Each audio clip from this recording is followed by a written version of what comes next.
காதல் ஆசை யாரை விட்டதோ உன்னொற்ற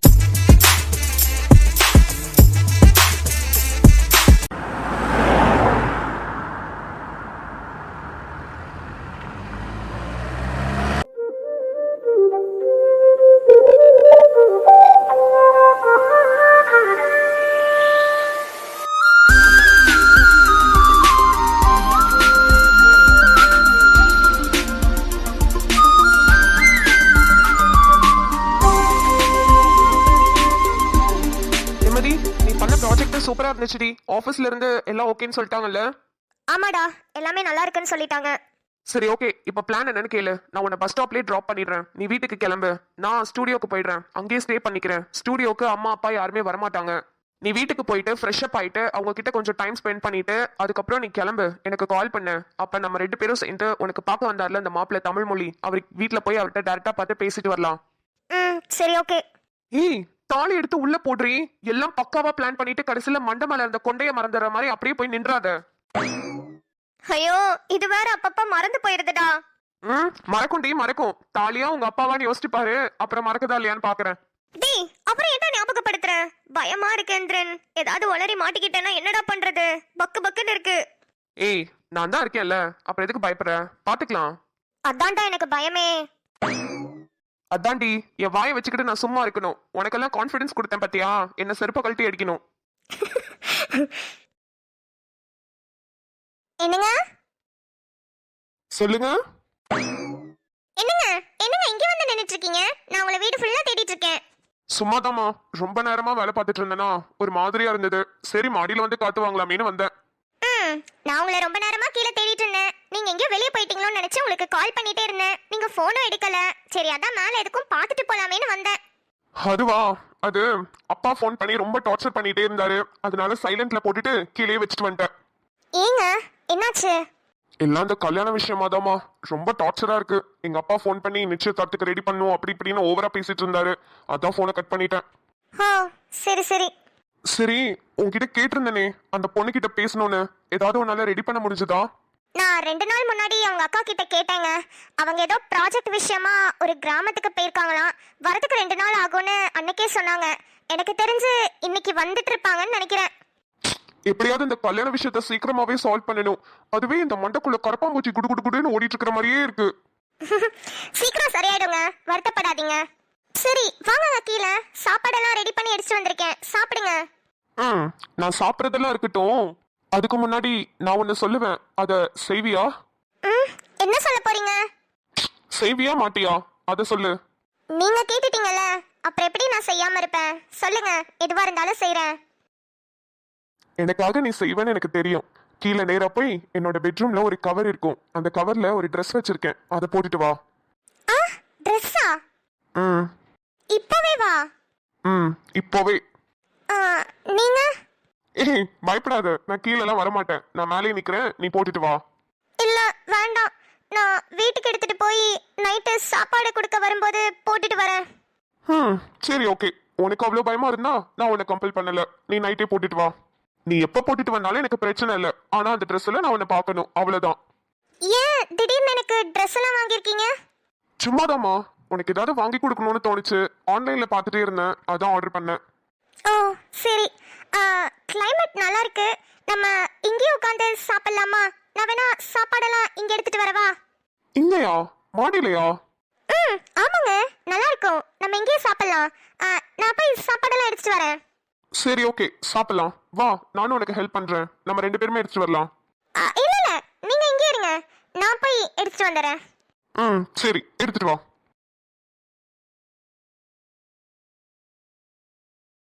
டேய், அப்புறம் எனக்கு ஒரு டவுட். என்ன டவுட்? இத கேட்கலாமா வேணாமான்னு கூட தெரியல. சொல்லி தொலை எரும மாடே. இல்ல, நம்மளுக்கு கல்யாணம் ஆயிடுச்சு. ஆமா, இப்ப அதுக்கு என்ன? இல்ல, இன்னும் நான் உன்னை வாடா போடா லூசு எருமைன்னு கூப்பிட்டுட்டு இருக்கேன். அப்படியே கண்டினியூ பண்ணலாமா, இல்ல ஏங்க வாங்க போங்கன்னு கூப்பிடணுமா? ஓ, இதான் உன்னோட பெரிய டவுட்டா? டேய் சிரிக்காம சொல்றா. எல்லாரும் கல்யாணம் ஆனதுக்கு அப்புறம் அவங்க ஹஸ்பண்ட வாங்க போங்கன்னு தானே கூப்பிடுவாங்க. ஆமாண்டி, ஆமா ஆமா கரெக்ட் தான். இப்ப பாரு உங்க அக்கா கூட சந்திரனை வாங்க போங்கன்னு தானே கூப்பிடுறாங்க. அதே மாதிரி எங்க அம்மாவை பாரு வாங்க போங்கன்னு தான் கூப்பிடுறாங்க எங்க அப்பாவை. அதே மாதிரி உங்க அம்மாவை பாரு உங்க அப்பா என்னதான் டார்ச்சர் பண்ணாலும் வாங்க போங்கன்னு தான் கூப்பிடுறாங்க. அதனால நீயும் இனிமே என்ன வாங்க போங்கன்னே கூப்பிட்டுரு. ஏண்டா தவளவாயா, ஒரு பேச்சுக்கு கேட்டா ஆமா ஆமா நீ வாங்க போங்கன்னு தான் கூப்பிடணும்னு சொல்ற. ஏண்டா நம்ம லவ் பண்ணி தான் மேரேஜ் பண்ணோண்டி, நீ இப்படி கூப்பிடறதாண்டி அழகா இருக்கு, நம்ம இப்படியே இருப்போண்டின்னு சொல்றதுக்கு உனக்கு வாய் வருதாடா? நீ மட்டும் என்ன வாடி போடி நாயே பேயே பண்ணி லூசுன்னு திட்டுவ, நான் மட்டும் ஒண்ணு இங்க சாப்பாடு போடுவாங்க, இங்க காஃபி குடிக்கிறீங்களாங்க, இங்க உட்காருங்க இப்படி எல்லாம் சொல்லவே நினைச்சிட்டு இருக்கியா? பைத்தியமாயவே ரொம்ப நேரம் நல்லா பேசிக்கிட்டாரையா. ஐயோ ஐயோ. டேய் என்ன பல்ல பல்ல காமிக்கிற? ஒண்ணும் இல்ல, ஒன்னு நினைச்சேன் சிரிச்சேன். இப்படி கக்கபக்கன்னு சிரிக்கிற அளவுக்கு அப்படி சார் என்ன நினைச்சீங்க? ஒரு வாரத்துக்கு முன்னாடி எனக்கு வாட்ஸ்அப்ல ஒரு ஃபார்வர்ட் மெசேஜ் வந்துச்சு. பொண்டாட்டியிடம் சிக்கிக் கொள்ளாமல் தப்பிப்பது எப்படின்னு. நம்மளுக்கு தான் யாரும் இல்லையே, நம்ம எதுக்கு அதை படிச்சுக்கிட்டேன்னு சந்திரனுக்கு அப்படியே ஃபார்வர்ட் பண்ணிட்டு விட்டுட்டேன். ஒரு வாரத்துக்கு அப்புறம் இப்ப அது யூஸ் ஆகும்னு தெரிஞ்சிருந்தா அப்பவே அந்த விஷயம் எனக்கு புரிஞ்சிருக்கும். ஓஹோ, அப்படி அந்த மெசேஜ்ல என்னதான் இருந்துச்சு? அதுவா, பொண்டாட்டி என்ன பேசினாலும் நம்ம எப்போதுமே வாவ் சூப்பர் செம்மையா இருக்கு ஓகே ஓகே அப்படின்னு சொல்லிட்டு போயிட்டா எந்த பிரச்சனையும் இல்லையா. இதுவே ஏதாவது பதில் பேசணும்னு வச்சுக்கோயேன், ஆமான்னு சொன்னா இல்லன்னு ரியாக்ட் பண்ணுவாங்களாம், இல்லன்னு சொன்னா ஆமான்னு ரியாக்ட் பண்ணுவாங்களாம். எப்ப எப்படி இருப்பாங்கன்னே தெரியாதான். எப்ப எது பேசினாலும் ஆப்போசிட்டாவே ரியாக்ட் பண்ணுவாங்களாண்டி. என்ன மூஞ்சி மாறுது? நேத்து தான் தாலி கட்டி ஹஸ்பண்ட்ன்ற ப்ரமோஷன் வாங்கணும், இன்னைக்கு வாயை கொடுத்து மாட்டி டிவோர்ஸ்லாம் வாங்கி டீ ப்ரமோட் ஆயிடாதடா இந்திரன். ஆனா நீ என்னோட பொண்டாட்டி, அப்படிலாம் நீ பண்ண மாட்டடி, எனக்கு உன் மேல நம்பிக்கை இருக்கு. என்னடா சொல்ல வேண்டியதெல்லாம் சொல்லிட்டு கடைசியில இப்படி சொன்னா நான் உன்னை மன்னிச்சிருவேன் நினைச்சிட்டு இருக்கியா? ஏய் நீ என்ன மத்த பொண்ணுங்க மாதிரியா? நீ என் கண்ணு குட்டிடி, அப்படிலாம் பண்ண மாட்ட. ஏதோ சொல்ற, உண்மையா இல்லையான்னு தெரியல, ஆனா கேட்க நல்லா இருக்கு. உண்மைதாண்டி கண்ணுக்குட்டி. ஏய் சரிடி, பஸ் ஸ்டாப் வந்துருச்சு, நான் உன்னை இங்கேயே இறக்கி விட்டு போறேன், ஆட்டோ பிடிச்சி வீட்டுக்கு போயிரு சரியா? அதுக்குள்ள வந்துருச்சா? ச்சே, இன்னும் கொஞ்சம் தூரம் இருந்திருக்கலாம்.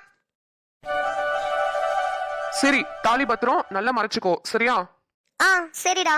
சரி இங்கே இறங்கிக்கோ. என்னடா அவ்வளவுதானா? இறங்கிக்கோன்னு சொல்ற? ஏண்டி வேற என்ன பண்ணணும்? ஒரு ஹக் கூட கொடுக்க மாட்டியா? ஆமால, நம்மளுக்கு கல்யாணம் ஆயிடுச்சுல, மறந்துட்டேன்டி. கொஞ்ச நாளைக்கு மட்டும் அடிக்கடி ஞாபகப்படுத்துடி, மறந்து போயிடுவேன். நம்ம ரெண்டு பேரும் எப்படி ரெண்டு வீட்டையும் சமாளிக்க போறோம்னு எனக்கு தெரியலடா. நம்ம ரெண்டு பேரும் ஒன்னா சேர்றதுக்காக நம்ம ஒரு பெரிய போராட்டத்துல இறங்க போறோம்டி. அதுக்கு கண்டிப்பா உன்னோட துணை எனக்கு தேவை, என்னோட துணை உனக்கு தேவை. நம்ம ரெண்டு பேரும் ஸ்ட்ராங்கா இருக்கும் போது யாராலையும் நம்மள எதுவும் பண்ண முடியாது. தைரியமா போ பொண்டாட்டி, உனக்காக நான் இருக்கேன்.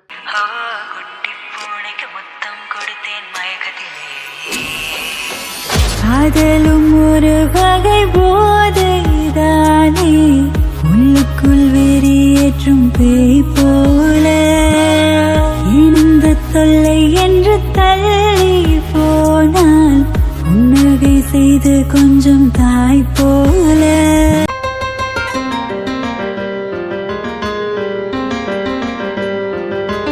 நெஞ்சோரமா ஒரு காதல் துளிரும் போது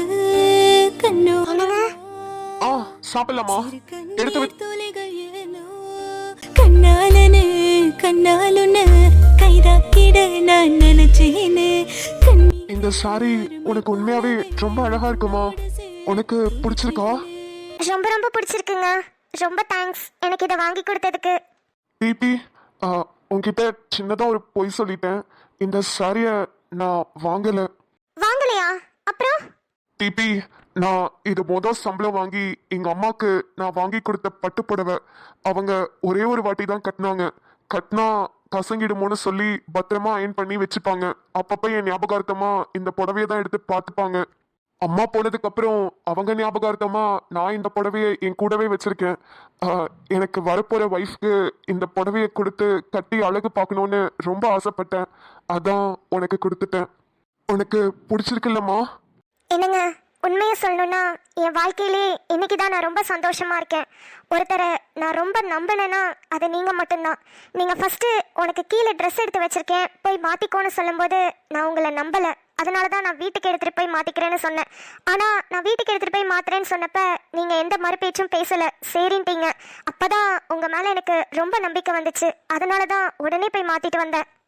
இவ்வளோ நாள் இந்த புடவை உங்களுக்கு எவ்வளோ ஸ்பெஷலாக இருந்துச்சோ, இன்னையிலேருந்து இதுக்கப்புறம் என் வாழ்க்கை ஃபுல்லாக இந்த புடவை எனக்கு ரொம்ப ஸ்பெஷலாக இருக்க போகுதுங்க. ஒரு நாளும் ஒரு சூழ்நிலையிலையும் எனக்கு உங்களை ரொம்ப பிடிச்சிக்கிட்டே போதுங்க. இப்படியே போனால் நான் உங்களையே நினச்சிட்டு என்னையே மறந்துடுவேன் போல. இல்லை நீதமென்று வாடி நின்ற போதிலே முத்துமணி தேரில் என்னை ஏற்றி வந்த வள்ளலே ஒரு வார்த்தையில் என்னை உருவாக்கினாய். உன் உறவென்பது யுக யுகங்களை கடந்தது தானே. உன்னை போல ஒரு தர நான் பார்த்ததே இல்லை. அவசரம் பார்த்து வானம் கூட குறுகுமே நல்ல. ஏய் சுடரு, மணி 9:45 ஆகுது, பசிக்குது, சாப்பாடு எடுத்துட்டு வா. ஏய், இதுக்கப்புறம் எப்ப சாப்பிட்டு எப்ப நான் தூங்குறது? சீக்கிரம் எடுத்துட்டு வா, பசிக்குது. ச்சே, நிம்மதியா ஒரு பிக் பாஸ் பார்க்க முடியுதா? அங்க பாருங்க, இன்னைக்கு பிக் பாஸ் எவ்வளவு சூப்பரா போயிட்டு இருக்குன்னு. எல்லாரும் அவங்க ஃபேமிலி மெம்பர்ஸ்லாம் உள்ள வந்துட்டு இருக்காங்க. கொஞ்ச நேரம் இருங்க, 10:30 மணிக்கு சாப்பிட்டா ஒன்னும் குறைஞ்சு போயிட மாட்டீங்க. அட அட அட, அப்பானா அப்படி இருக்கணும். நீங்களும் தான் இருக்கீங்களே. அங்க பாருங்க, நிக்சனோட அப்பாவை. அந்த பையன் ஒரு பொண்ணு கூட சேர்ந்துட்டு என்ன அலப்பறை பண்ணிக்கிட்டு இருந்தான். பார்க்கவே சகிக்க முடியாம இருந்துச்சு. ஆனா அவங்க அப்பா உள்ள வந்து ஏதாவது அதை பத்தி பேசினாரா? எவ்வளவு சந்தோஷமா ஜாலியா பேசிட்டு இருக்காரு. பார்த்து கத்துக்கோங்க அப்பானா எப்படி இருக்கணும்னு. பிள்ளைங்க தப்பு பண்றது சகஜம்தான். அந்த தப்பை திருத்திக்கிட்டு அவங்களாவே மாறிப்பாங்க. பெத்தவங்க நம்ம அமைதியா இருந்தாலே போதும். அப்பா அம்மா நம்ம மேல இவ்வளவு நம்பிக்கை வச்சிருக்காங்களே, நம்ம அவங்களுக்கு துரோகம் பண்ணக்கூடாதுன்னு அவங்களுக்கே தெரியும். சும்மா அவங்கள போட்டு குத்திக்கிட்டே இருந்தா நம்ம மேல அவங்களுக்கு வெறுப்பு தான் வரும். தெரியுதா? ஏய், இப்ப எதுக்கு அதெல்லாம் என்கிட்ட சொல்லிட்டு இருக்க? நான் ஒண்ணும் அந்த மாதிரி எல்லாம் இல்லையே. நீங்களா சொல்லிட்டாலீங்க, நான் ஒண்ணு அந்த மாதிரிலாம் இல்லையே, நீ ஒண்ணு இந்த மாதிரிலாம் இல்லையேன்னு. மா, நிம்மதி வாடி என் தங்க குட்டி. 2 நாளா உன்னை பார்க்காம எவ்வளவு கஷ்டப்பட்டேன் தெரியுமா? மா, சாரிம்மா. சாரியா? எதுக்குடி? இது வரைக்கும் நான் உன்னை விட்டு எங்கேயுமே போனதே இல்லைல்லம்மா. ஃபர்ஸ்ட் டைம் 2 நாள் உன் கூட இல்லை, அதான் சாரி கேட்டேன். அதெல்லாம் ஒண்ணும் இல்லடி. உன்னோட பேஷன், உன்னோட கெரியர் உனக்கு எவ்வளவு முக்கியமா, அதே மாதிரி உன்னோட பேஷன், உன்னோட கெரியர் எனக்கும் முக்கியம்டி. வா வா, வந்து உட்காரு வா. டயர்டா இருக்கும்ல, வா. நிம்மதி, உனக்காக தாமா காத்துக்கிட்டு இருந்தேன். நாளைக்கு நேரமே கிளம்பிருமா, நம்ம கடைக்கு போகணும். ஏங்க மெண்டலா நீங்க? புள்ள வந்ததும் வராததுமா ப்ராஜெக்ட் எப்படி பண்ணுச்சு, என்ன சாப்பிட்ட, நல்லா இருக்கியா, ஏதாவது கேட்டீங்களா? உடனே அவசரம் தான். அப்பா, எதுக்குப்பா கடைக்கு? அடுத்த வாரம் நிச்சயதார்த்தத்துக்கு ட்ரெஸ் எல்லாம் எடுக்கணுமா? இப்பவே எடுத்து தைக்க கொடுத்தாதான் கரெக்டா அந்த டைமுக்கு வரும். கல்யாணமே ஆயிடுச்சு, இன்னும் இவர் யாருக்காக நிச்சயதார்த்தத்துக்கு ரெடி பண்ணிட்டு இருக்காருன்னே தெரியல. இங்க பாருங்க, நீங்க ரொம்ப ஓவரா தான் போயிட்டு இருக்கீங்க. இப்படியே போயிட்டு இருந்தீங்கன்னு வச்சுக்கோங்க, ஒரு நாள் இல்ல ஒரு நாள் இவளுக்கு பிடிச்ச பையனோட மாலையும் கழுத்துமா தாலியோட வந்து வாசல்ல நிக்க போறா பாருங்க. அஷிஷோ, என்னது நேர்ல பார்த்த மாதிரி